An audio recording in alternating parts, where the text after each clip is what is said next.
ई गाना माई खातिर बा कि बिना मतलब के प्यार करे जे ओ माई हिया।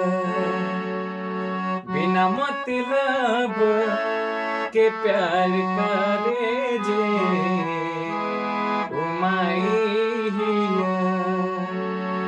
रोग चाहे जवन हो के सबके दवाई हिया। रोग चाहे जवन हो के सबके दवाई हिया।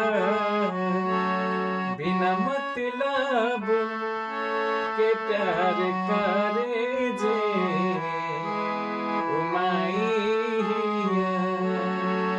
बिना मतलब के प्यार